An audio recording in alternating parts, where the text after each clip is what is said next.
الحمد لله نحمده ونستعينه ونستغفره ونؤمن به ونتوكل عليه ونعوذ بالله من شرور أنفسنا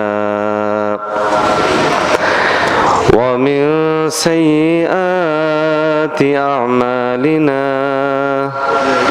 من يهد الله فلا مضل له ومن يضلله فلا هادي له وأشهد أن لا إله إلا الله وأشهد أن محمدًا عبده ورسوله أرسله بالحق بشيرا ونذيرا وداعيا إلى الله بإذنه وسراجا منيرا أما بعد فقد قال الله تبارك وتعالى أعوذ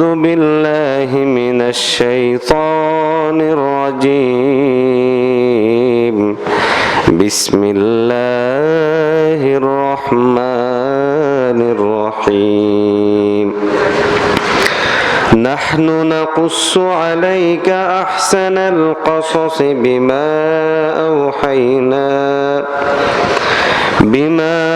أوحينا إليك هذا القرآن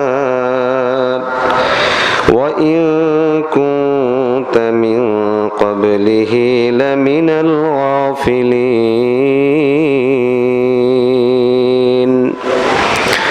وقال عليه الصلاة والسلام المسلم من سلم المسلمون من لسانه ويده أو كما قال عليه الصلاة والسلام صدق الله مولانا العظيم وصدق رسوله النبي الكريم ونحن على ذلك من الشاهدين والشاكرين والحمد لله رب العالمين الحمد لله মহান রব্বে কারীমের দরবারে লাখো কোটি শুকরিয়া আদায় করছি যে আল্লাহ তাআলা আমাদেরকে মদিনাতুল উলুম মাদ্রাসা ও ইতিমখানা কামারজুরি এর উদ্যোগে আয়োজিত হাফেজ ছাত্রদের পাগড়ি প্রদান উপলক্ষে আজকের ওয়াজ ও দোয়া মাহফিলে আসার এবং বসার তৌফিক দান করেছেন। এজন্য আমরা সকলে মনপ্রাণ খুলে বলি আলহামদুলিল্লাহ। উপস্থিত আছেন আমাদের এই মাদ্রাসার সম্মানিত প্রতিষ্ঠাতা মহাপরিচালক, আছেন দিগের ওলামায়ে কেরাম। সময় আসলে খুবই কম, গভীর রাত হয়েছে, অনেকে ঘুমিয়ে পড়েছে, অনেকে অসুস্থও থাকতে পারে। এজন্য খুব অল্প সময় আপনাদের সাথে কিছু কথা মুযাকারা হিসেবে আলোচনা করব। শুনতে রাজি আছেন তো? প্রথমে বিষয়বস্তুটা আমরা নির্ধারণ করিনি, দ্বিতীয়তে সময় নির্ধারণ করে নিব। বিষয়বস্তু হলো আত-তারিখুল ইসলামী, ইসলামের ইতিহাস। সময় খুব লম্বা না, আমাদের অতিথি এমনি বলছে যে চলে যাই, তো খুব বেশি সময় নেব না, 12:30 পর্যন্ত থাকবেন তো? থাকবেন তো ইনশাআল্লাহ। দুটো বিষয় ক্লিয়ার করে নিলাম যেন আপনারা সফট কর্নার থেকে কথাগুলো বুঝতে পারেন। ইসলামের ইতিহাস পৃথিবীতে সবচেয়ে সুন্দর এবং সবচেয়ে উজ্জ্বল ইতিহাস। যদি কেউ তুলনা করতে চায় ভিন্ন কোনো জাতি, ধর্ম, বর্ণের সাথে, তো বুক ফুলে সুস্পষ্ট ভাষায় বলতে পারি, ইসলামের ইতিহাসের সাথে আর কোনো ইতিহাস শতে 2 নাম্বার পাবে কিনা এতেও সন্দেহ আছে।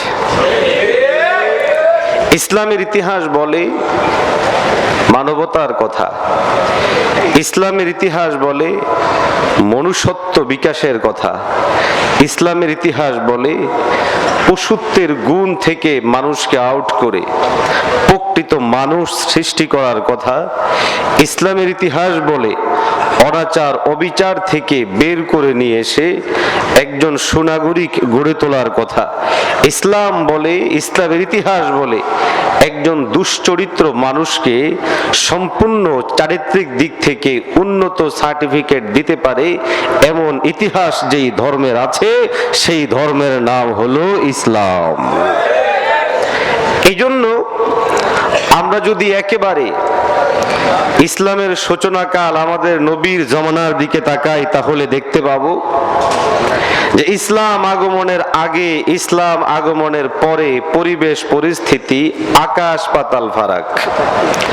যেই মানুষগুলো সমাজের জন্য চ্যালেঞ্জ ছিল, যেই মানুষগুলো সমাজের জন্য হুমকি ছিল, যেই মানুষগুলো ছিল গোটা মানুষের জন্য ত্রাস, সেই মানুষগুলো ইসলামের সংস্পর্শে আসার পর গোটা মানুষের জন্য হয়ে গেছে আশীর্বাদ।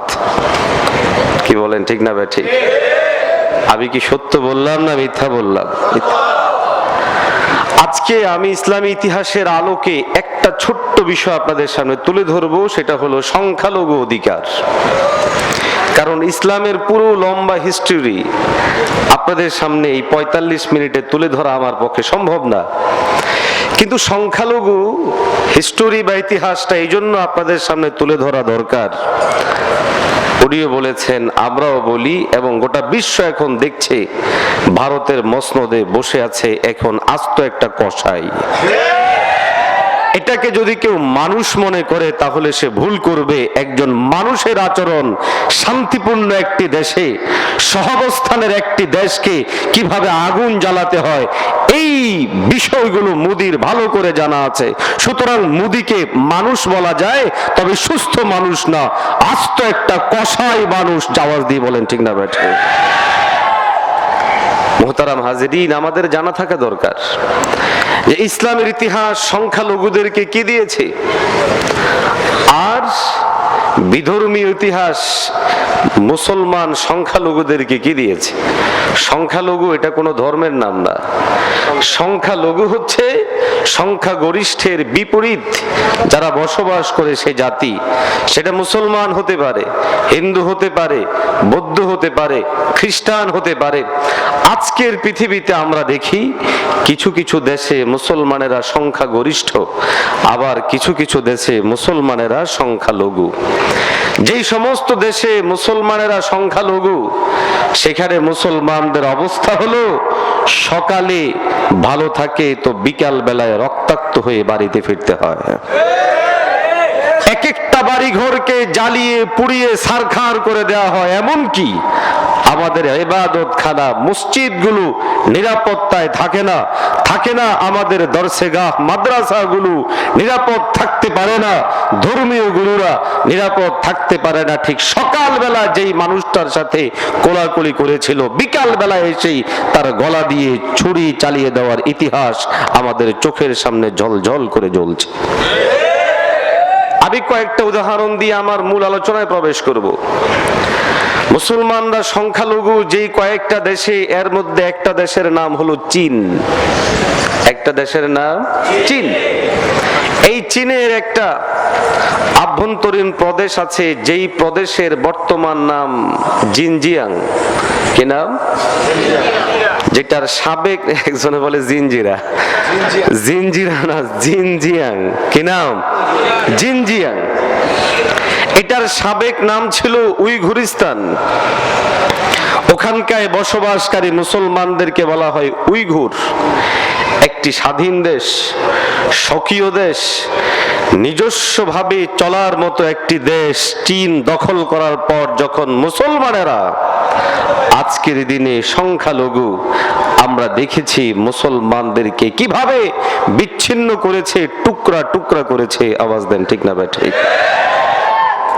তবে আল্লাহ রব্বি কারীম গোটা পৃথিবীর সামনে দেখিয়ে দিয়েছে, যেই চীন মিল্লাতে মুসলিমার রক্ত নিয়ে হোলি খেলেছে, মুসলমানদেরকে টুকরা টুকরা করতে চেয়েছে, মুসলমানের সন্তানদেরকে ঘর ছাড়া করেছে, আলাদা করেছে, সম্পর্ক বিচ্ছিন্ন করেছে, আল্লাহ রব্বি কারীম অদৃশ্য এক শক্তি করোনা ভাইরাস দিয়ে চীনকে সাইজ করে ফেলেছেন।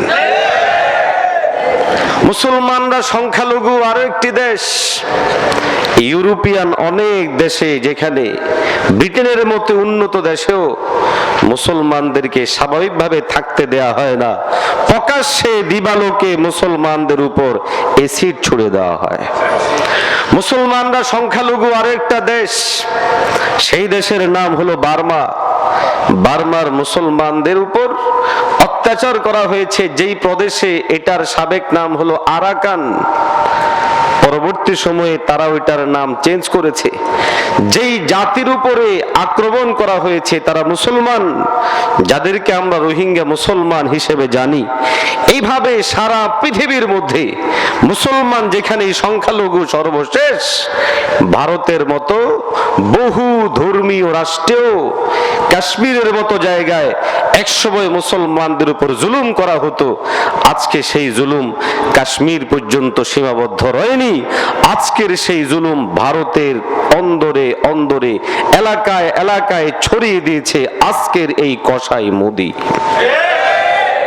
সুতরাং আমাদের প্রথমে মাইন্ডটা পরিষ্কার করে নিতে হবে, সেটা হলো এই, কুফফাররা গোটা পৃথিবী থেকে মিল্লাতে মুসলিমাকে উৎখাত করে দেওয়ার জন্য মুসলমানরা নামে বেনামে ভিন্নতায় যেই যেখানেই আছে, কুফফারদের টার্গেটের জায়গা মুসলমান, সেটা হোক পূর্বে, হোক পশ্চিমে, হোক উত্তরে, হোক দক্ষিণে, সব জায়গায় বেঈমানদের টার্গেটের জায়গা হলো একমাত্র মুসলমানেরা।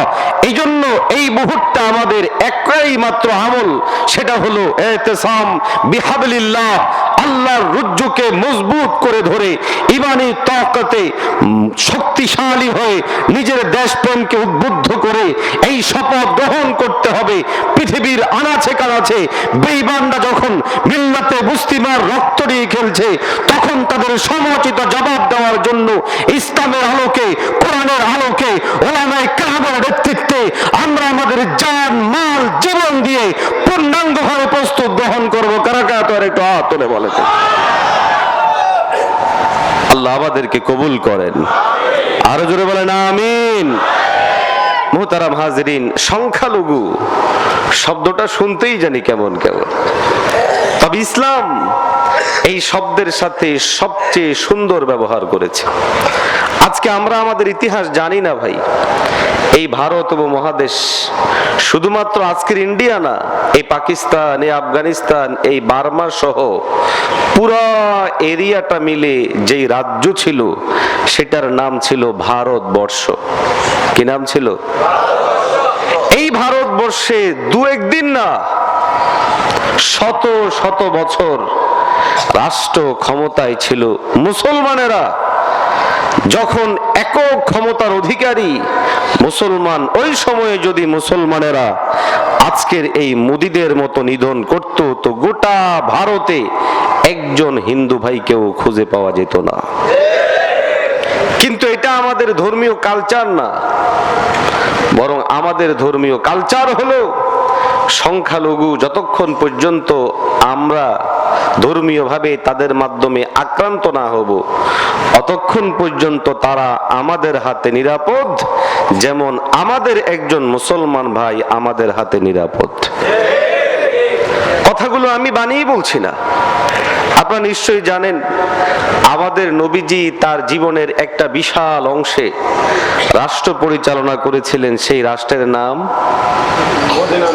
বলেন না, জানেন না আপনারা? রাষ্ট্রের নাম কি? মদিনা। যেই রাষ্ট্রের সদিনা মদিনা, মদিনা মুনাওয়ারার রাষ্ট্রনায়ক পয়গম্বর, রাষ্ট্রে আল্লাহর হাবিব যখন নেতৃত্ব দিচ্ছিলেন, ওই সময়ে শক্তিশালী সেনাবাহিনী ছিল, অর্থবিত্ত ছিল, সব ছিল। পয়গম্বর ইচ্ছা করলে মদিনায় থাকা ইহুদিগুলোকে জ্বালিয়ে পুড়িয়ে শেষ করে দিতে পারতেন, বিধর্মীগুলোকে নিঃশেষ করে দিতে পারতেন। ইতিহাসবিদদেরকে চ্যালেঞ্জ করে বলবো, দেখাও আবার নবী একটা বিধর্মীর উপরে অন্যায়ভাবে আক্রমণ করেছে, কসম খোদার কিয়ামত পর্যন্ত প্রমাণ করতে পারবে না। বরং ইতিহাস বলে সংখ্যালঘুদের সাথে আল্লাহর হাবিব এত সুন্দর আচরণ করেছে, এমনকি কোরআনে হাকিমে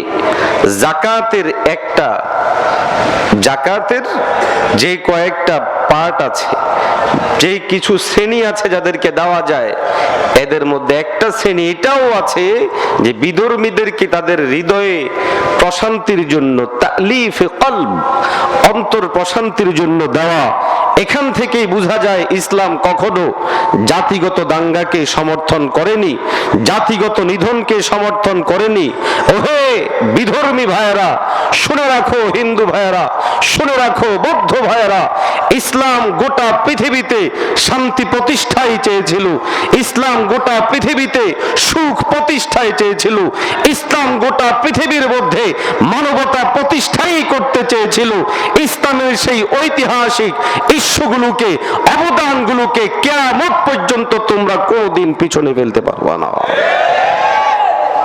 মুমিন মুসলমান ভাইরা আমার, পয়গম্বর আলাইহিস সালাতু ওয়াস সালাম যখন মদিনা মুনাওয়ারার রাষ্ট্র ক্ষমতার মধ্যে ছিলেন, ওই সময়কার একটি ঘটনা সহিহ বুখারী শরীফের মধ্যে আসছে। হাদিস নাম্বার হলো 1311। পয়গম্বর আলাইহিস সালাতু ওয়াস সালামের ব্যাপারে ইরশাদ হচ্ছে, বিশ্বনবী একটা জায়গার মধ্যে বসে আছেন, সাথে সাহাবায়ে কেরাম আছে। পথিমধ্যে একটি লাশ পয়গম্বর আলাইহিস সালাতু ওয়াস সালামের কাছ দিয়ে না হয়। আল্লাহর হাবিব সাল্লাল্লাহু আলাইহি ওয়াসাল্লাম যখনই দেখলেন কিছু মানুষ একটি লাশ নিয়ে এই দিকে আগমন করছেন, আল্লাহর হাবিব সাল্লাল্লাহু আলাইহি ওয়াসাল্লাম সঙ্গে সঙ্গে সেই জায়গার মধ্যে দাঁড়িয়ে গেলেন। সাহাবায়ে কেরাম প্রস্ত করে ডাক দিয়ে বলে, ইয়া রাসূলুল্লাহ, ইয়া হাবিবাল্লাহ, হাদিহি জানাজাতু ইহুদিয়া। ওগো আল্লাহর হাবিব, এটা তো হলো একটা ইহুদির জানাজা, এই লাশটা হলো একটা ইহুদির লাশ। পয়গম্বর আলাইহিস সালামকে, যিনি মদিনার রাষ্ট্রনায়ক, পয়গম্বর আলাইহিস সালামকে যিনি ইসলামের কেন্দ্রীয় ব্যক্তিত্ব, তখন যিনি বিভিন্ন জায়গায় এই ইহুদিদের কর্তৃক বাধার সম্মুখীন হচ্ছেন, তাদের মাধ্যমে পয়গম্বর ক্ষতির সম্মুখীন হচ্ছেন, এমনকি মক্কা নিজের জন্মভূমি পর্যন্ত এই ইহুদিদের চক্রান্তের কারণে আল্লাহর হাবিব ছাড়তে বাধ্য হয়েছেন। পয়গম্বর আলাইহিস সালাতু ওয়াস সালামের হৃদয়ের মধ্যে এতগুলো ব্যথা, এতগুলো বেদনা, এতগুলো ক্ষোভ, কিন্তু সব জিনিসকে উপেক্ষা করে পয়গম্বর আলাইহিস সালাতু ওয়াস সালাম দাঁড়ালেন এবং বিশ্বনবী সাহাবীদের প্রতি উত্তরে বললেন, ইহুদির জানাজা হয়েছে, কি হয়েছে? এটা কি একটা মানুষ নয়? এই জবাব দেওয়ার মাধ্যমে পয়গম্বর আলাইহিস সালাতু ওয়াস সালাম বুঝায় দিলেন সাম্প্রদায়িক সম্প্রীতি কাকে বলে। এর উজ্জ্বল জ্বলন্ত নমুনা হলো পয়গম্বর। সহিহ বুখারীর সুস্পষ্ট হাদিস। আজকে লাশের সাথে সম্মান না, মুসলমানদেরকে জীবন্ত পুড়িয়ে কিমা বানিয়ে যারা লাশ করে, তারা আবার মুসলমানদের কাছে মানবতার কথা বলতে আসবে, তাদেরকে ভিন্ন কোনো কথা বলতে কশ্চিন কালেও মুসলমান সেটা মেনে নিতে পারে না। মুসলমান লাশকে পর্যন্ত সম্মান করেছে, করে। এখনো পর্যন্ত এটা আমাদের ইসলামের থিম।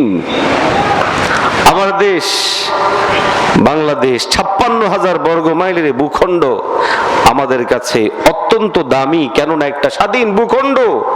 মুসলমানদের হাতে থাকার গুরুত্ব অনেক অনেক বেশি। আওয়াজ দেন ঠিক না বেঠিক?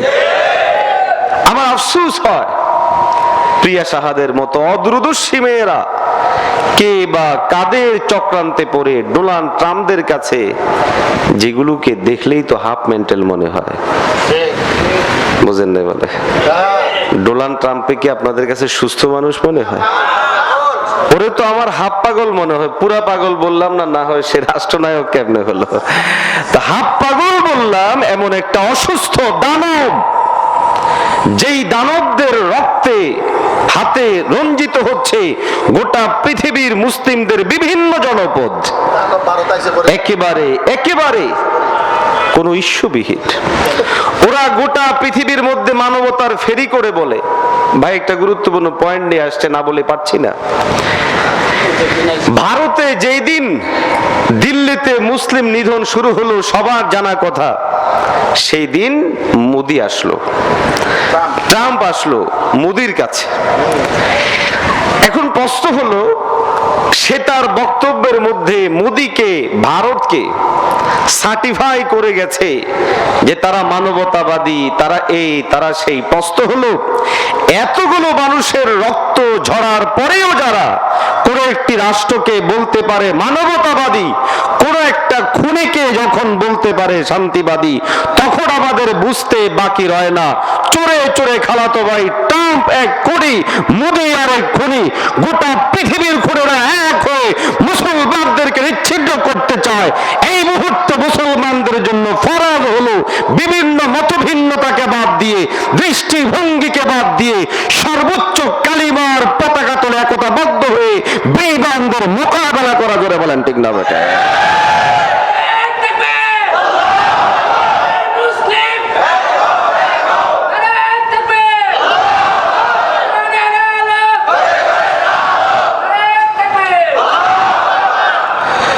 মোহতারাম হাজিরিন, এই ঘটনা শুধুমাত্র মুসলমানদের একটি ইতিহাস না, বরং একইভাবে সাহাবায়ে কেরামদের জীবনের মধ্যেও সংখ্যালঘুদের প্রতি এই আচরণ তারা অব্যাহত রেখেছেন।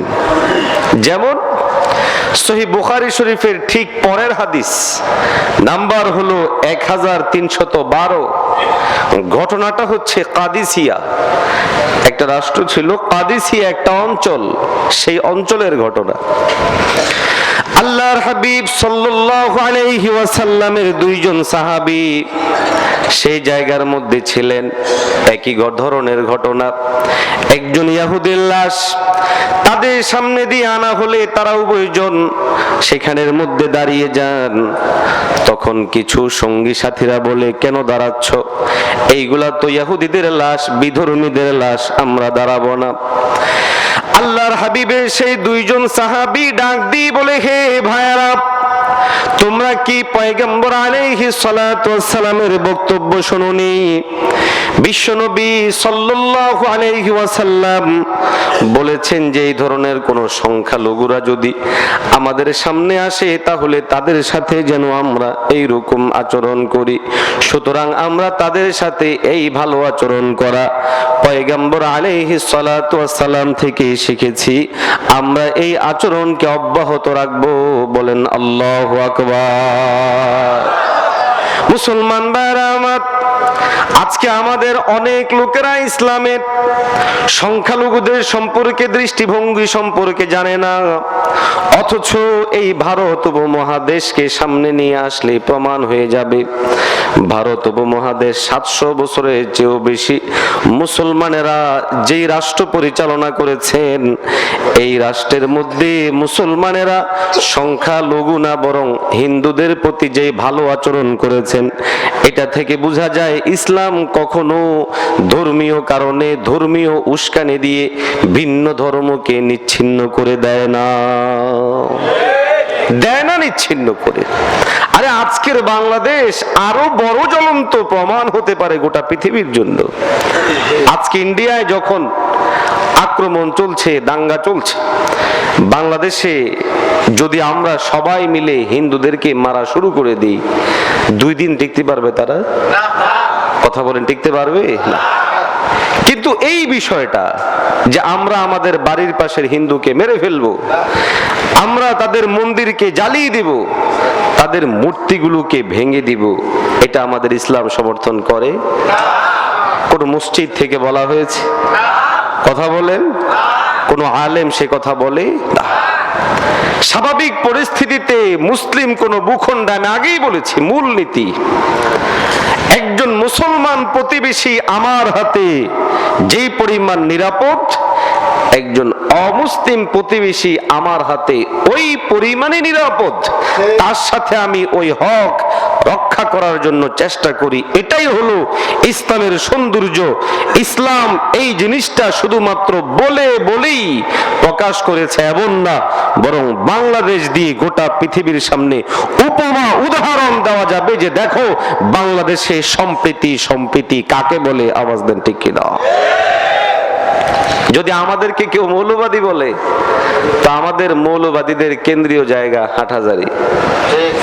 কথা বলে, এই হাটহাজারী মাদ্রাসার ঠিক কোল ঘেঁষেই একটা মন্দির আছে না নাই? ভাই বলেন, আমি সেখানে পড়েছি। হাটহাজারীর মাদ্রাসার পাশের যে মন্দির, এটাকে ভাঙতে 5 মিনিট সময়ও সেখানকার ছাত্রদের লাগবে না। কেননা হাজার হাজার ছেলে যদি এতটুকু একটা করে ইট সেখানে ফেলে, তাহলেও সেই মন্দিরটা চূর্ণ বিচূর্ণ হয়ে যাবে। কিন্তু আমরা বিভিন্ন সময়ে দেখেছি, এবং এটাই হলো বাস্তবতা, বিভিন্ন ধর্মীয় ইস্যুতে, রাজনৈতিক ইস্যুতে, অরাজনৈতিক ইস্যুতে যখনই হাটহাজারী থেকে কোনো মিছিল বের হয়, কোনো সমাবেশ বের হয়, অনেক সময় মিছিলে তৃতীয় পক্ষ সুযোগ নেয়। আওয়াজ দেন ঠিক না ভাই? ঠিক।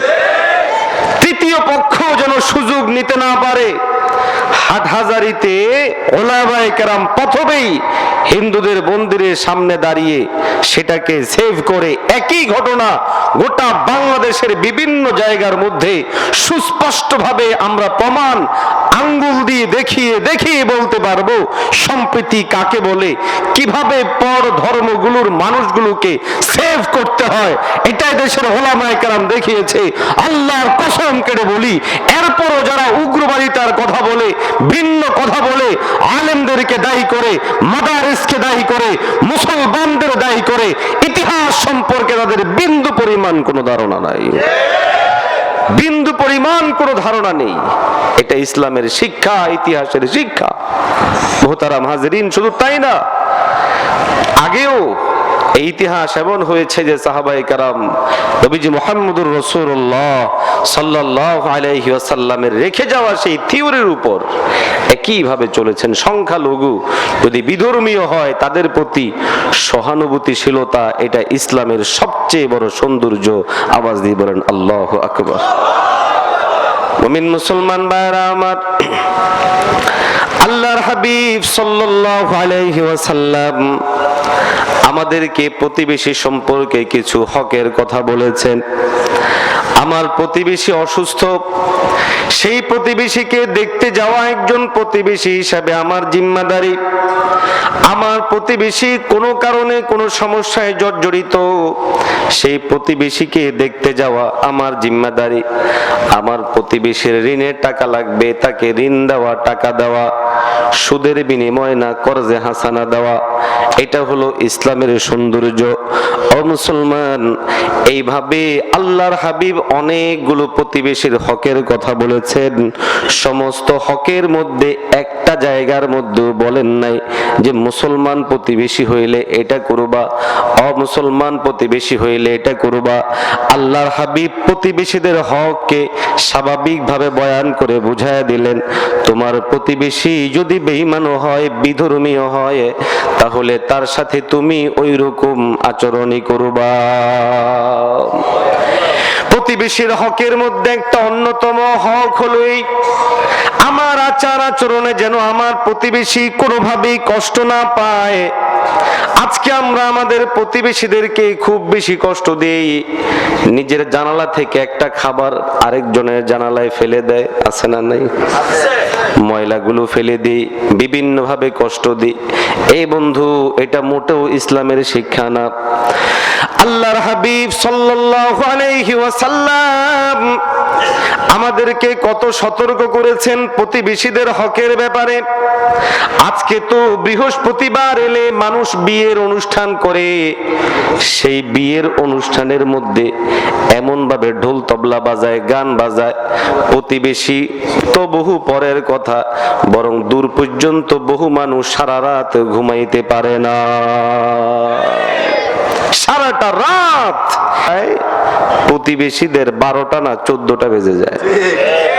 আর বিশেষ করে ঢাকা শহরে বেশিরভাগ বিয়ে হয় রাত্রে, ঠিক নেই?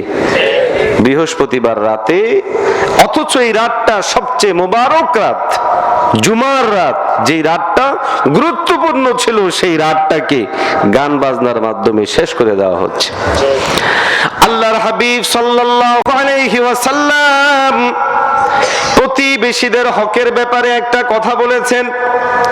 তোমার বাসা বাড়িতে যদি তুমি কখনো ভালো রান্না করো, গোশত রান্না করো, খুব সাবধানে রান্না করবা, যেন তোমার গোশতের ঘ্রাণ তোমার প্রতিবেশীর কান নাক পর্যন্ত না যায়। যেন বলে কেন? কারণ হলো, যদি কোনো আমার প্রতিবেশীর নাকে আমার গোশতের ঘ্রাণ যায়, তাহলে তো সে মনে মনে ভাববে, হায় রে, অমুক বাড়ির মানুষ গোশত খাচ্ছে, আমরা গোশত খাইতে পারি না। আল্লাহর হাবিব বলে, সাবধান, তোমার বাড়ির গোশতের ঘ্রাণ যেন আরেক বাড়ি পর্যন্ত না পৌঁছায়। সতর্কতা কাকে বলে? সাবধানতা কাকে বলে? আরে গোশত রান্না করলে এটার ঘ্রাণ আরেক বাড়িতে যাবে না, এটা হতে পারে? কথা বলে হতে পারে? পারে না। এইবার আল্লাহর হাবিব সমাধান দিয়ে বলে, যখন তোমরা গোশত রান্না করবে, সুতরাং তুমি তোমার প্রতিবেশীকেও কিছু একটা অংশ দিয়ে আসো। তাহলে সেই ঘ্রাণ শুনে মনের মধ্যে যেই একটা আকুতি সৃষ্টি হয়েছে, তোমার হাদিয়া পাওয়ার পর, খাওয়ার পরে আর সেই আকুতিটা থাকবে না, আর সেই বেদনা থাকবে না। বলেন আল্লাহু আকবার। এইবার আসেন সাহাবায়ে কেরামদের জিন্দেগির আমল নামাগুলো দেখি। আল্লাহর হাবিবের একজন সাহাবীর নাম হযরতে আব্দুল্লাহ ইবনে আমির রাদিয়াল্লাহু তাআলা আনহু। বিশ্ব নবী সাল্লাল্লাহু আলাইহি ওয়াসাল্লামের খুবই গুরুত্বপূর্ণ একজন সাহাবী। উনার ঘরে একবার গোশত রান্না করা হলো। আল্লাহর হাবিব সাল্লাল্লাহু আলাইহি ওয়াসাল্লাম এর ওই সাহাবী যখন বাসার মধ্যে ফিরে আসলেন, এসে দেখে সুন্দর বড় গোশতের ঘ্রাণ পাওয়া যাইতেছে। হযরতে আব্দুল্লাহ ইবনে আমির রাদিয়াল্লাহু তাআলা আনহু ঘরের মধ্যে ঢুকে উনার গোলামকে ডাক দিয়ে বলে, হে গোলাম, গোশত রান্না করেছো বুঝি? বলে যে, হ্যাঁ হ্যাঁ বনিব, আমি গোশত রান্না করেছি।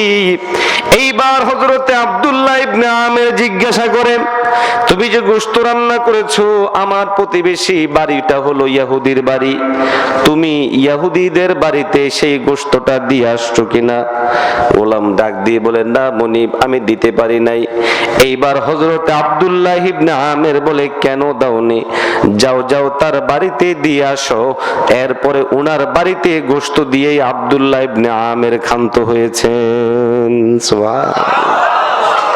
মুসলমান ভাইরা আমার, ব্যক্তিগত জীবনে, রাষ্ট্রীয় জীবনে, সামাজিক জীবনে আল্লাহর হাবিবের সাহাবায়ে কেরাম, আল্লাহর হাবিব সবাই মিলে সংখ্যালঘুদের প্রতি কেমন আচরণ করতে হবে, সংখ্যালঘুদের প্রতি কতটা সহানুভূতিশীল হতে হবে, এই বিষয়টা আপনারা আমাকে শিক্ষা দিয়েছেন। ইসলামের ইতিহাসে যে কয়েকজন খলিফাতুল মুসলিমিনের নাম আসে, এর মধ্যে একজন খলিফার নাম হলো হযরত ওমর।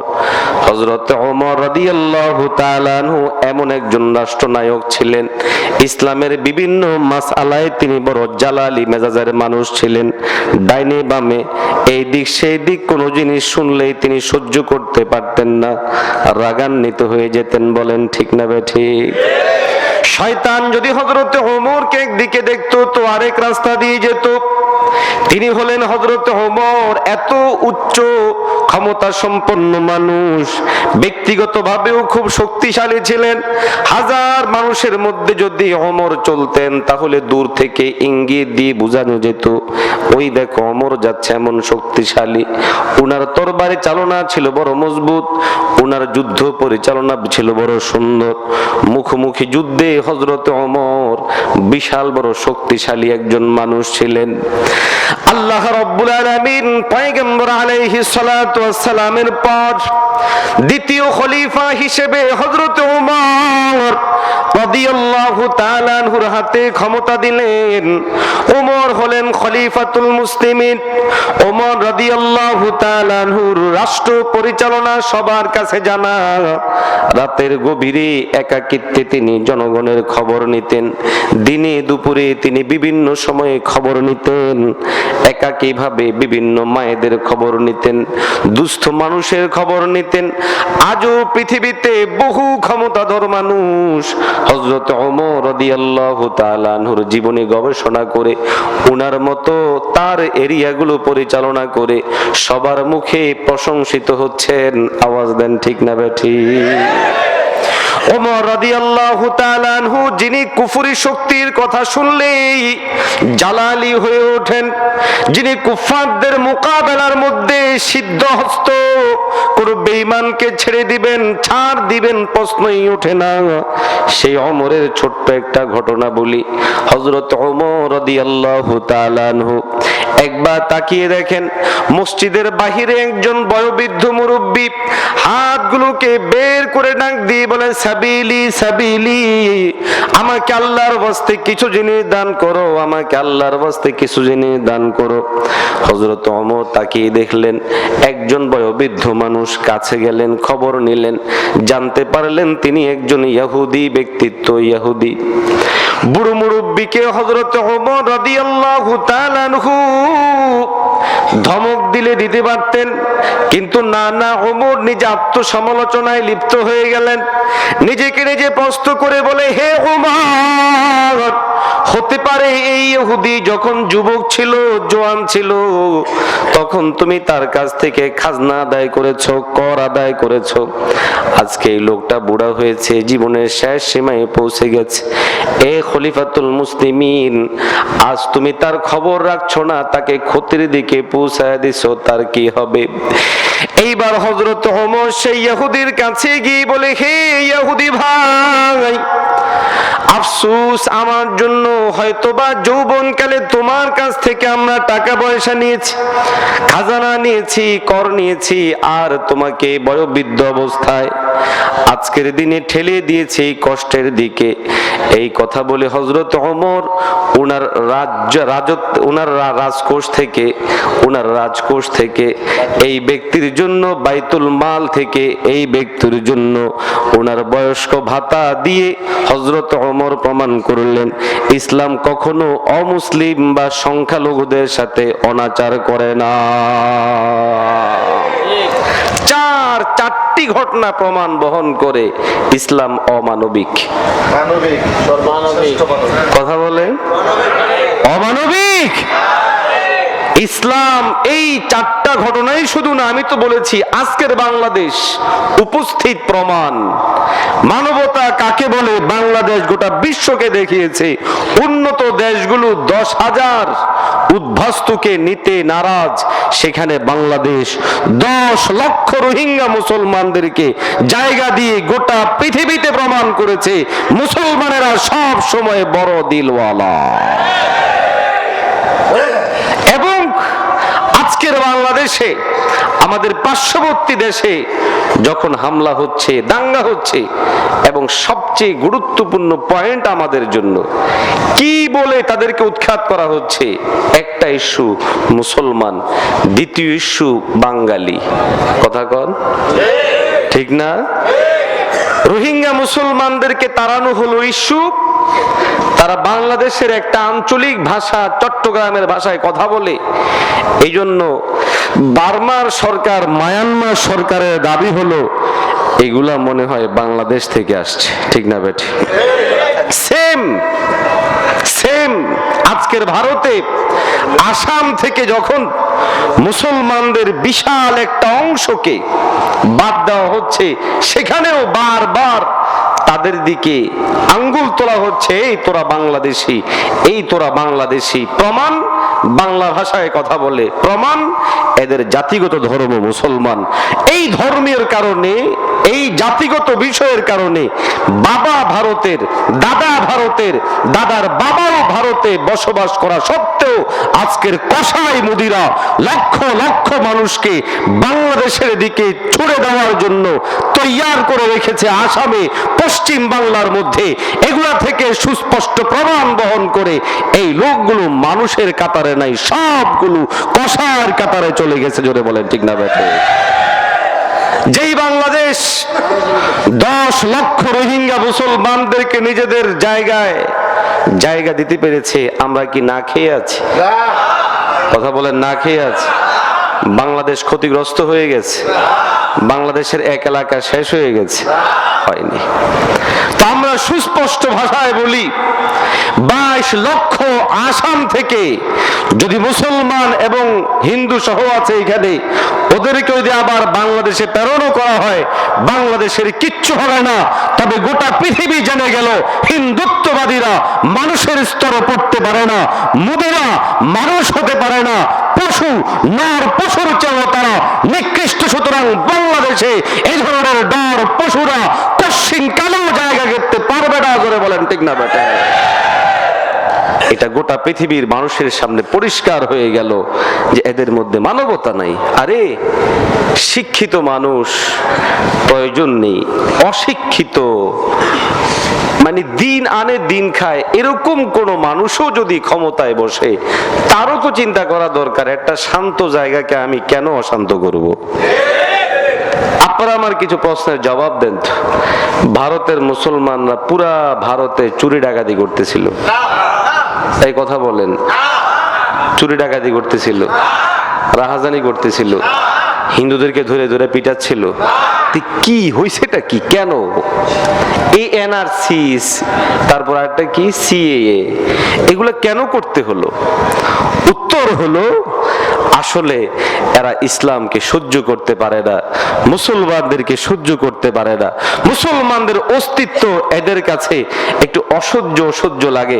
এই জন্য তারা ইসলাম ও মুসলমানদেরকে সমূলে নিঃশেষ করে দেওয়ার জন্য আজকের আয়োজন করেছে। শুনে রাখো বিস্তার বুদিরা, আজকে যে জায়গায় দাঁড়িয়ে তোমরা কথা বলো, যেখানে মধ্যে দাঁড়িয়ে তোমরা বক্তব্য দাও, বিভিন্ন জায়গা যেগুলোকে তোমরা কেন্দ্র করে গোটা পৃথিবীর সামনে মাথা উঁচু করে দাঁড়াও, সেই তাজমহল মুসলমানদের, আজকে তোমাদের আবাসগুলো মুসলমানদের, তোমাদের বহু জিনিস এই মুসলমানদের গড়া। 700 বছরের মুসলমানরা যদি তোমাদের হাতে সেই জিনিসগুলো ছেড়ে না দিত, কসম বিল্লাহ তোমরা আজকে ভিক্ষা করেও খেতে পারতে না। জোরে বলেন ঠিক না বেটা? কি প্রয়োজন? প্রয়োজনটা কি? পৃথিবীতে এমনিতেই কত অশান্তির দাবানল জ্বলছে, যেই মানুষগুলো নিরাপদ, তাদের বাবা দাদা সব সেখানে। আমাদের বাবরি মসজিদটাকে নিঃশেষ করে দেওয়া হলো। 500 বছরের ঐতিহ্য বিশাল এই বাবরি মসজিদ, অহেতুক না কোনো ইন্টারন্যাশনাল কোনো যুক্তি আছে, না ঐতিহাসিক কোনো প্রমাণ আছে, কিচ্ছু ছাড়া বাস একটা বাবরি মসজিদ ধ্বংস করে দিলা। কি হয়েছে?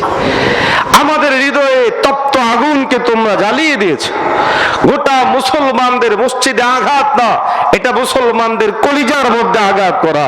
শুনে রাখো, ইসলাম যেখানে তোমাদের সৌন্দর্যের বাণী শিখায়, ইসলাম যেখানে তোমাদেরকে এত চমৎকার জিনিসগুলো দিয়ে রেখেছে, এই ভারতের 700 বছরের ইতিহাস তোমাদের সামনে আজও উপস্থিত।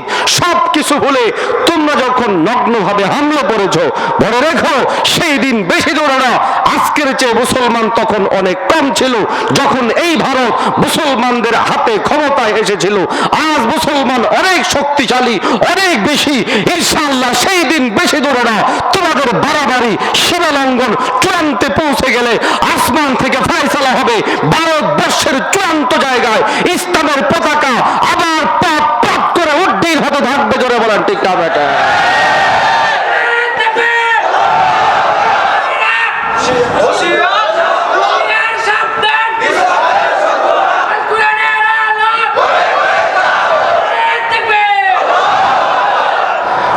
হাজরিন, সময় একেবারে খুব ঘনিয়ে আসছে, আমি আর খুব লম্বা করব না, ছোট্ট একটা মেসেজ বলি আলোচনা শেষ করব।